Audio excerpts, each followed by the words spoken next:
again. It's good to be back. This video is going to be pretty short, but I just wanted to talk about major scales from the perspective of hearing them and actually singing them too, not just writing. So you will have an ear training assignment this week that has to do with hearing major scales. So I wanted to just talk about that for a little bit, but mostly just give you a chance to listen to some major scales. So I'm going to do something that I don't do a lot, which is I'm going to sing to a camera, and I'm not a singer, so please bear with me.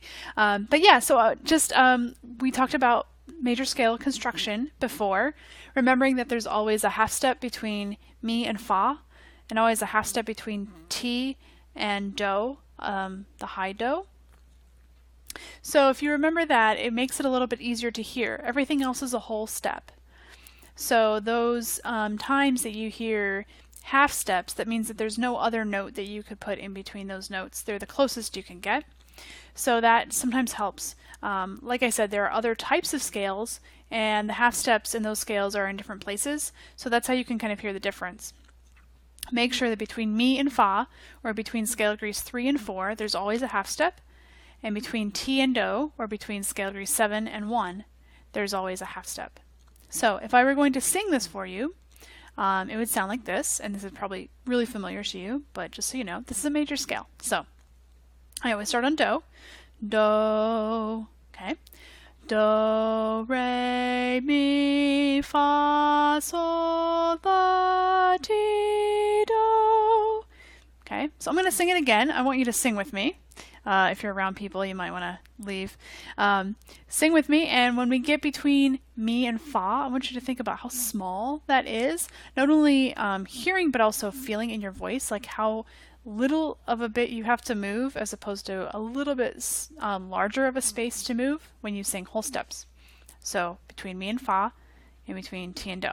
Okay, here's do, do, and do, re, mi, fa, sol, la, ti, do.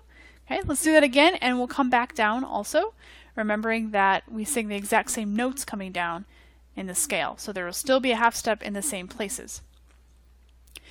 Do, re, mi, fa, sol, la, ti, do, ti, la, sol, fa, mi, re, do.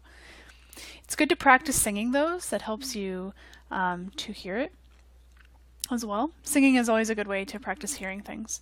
And you want to start on different notes. So get next to a piano, or take out your instrument, or just sing different notes and practice starting on different places. So I might start a little bit lower. I have a little bit of a lower voice, at least today. So do, there's a different do.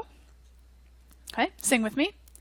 And do, re, mi, fa, sol, la, ti, do, ti, la, sol, fa, mi, re, do.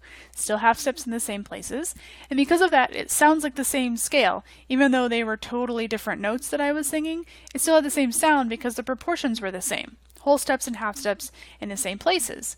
That is why we can sing the same song in different keys and it still sounds like the same song. So I'm sure you've all been to birthday parties where they sing happy birthday, right? And depending on who starts it, it's always in a different key, but there's no mistaking that it's that song, because all the notes have the same distance between each other as they would in any key. So that's kind of how you can think about that.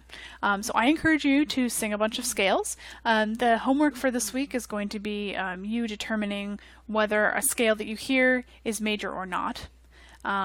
So yeah, that's all that I have to do for this one. Keep singing and it will help. All right, I'll see you soon.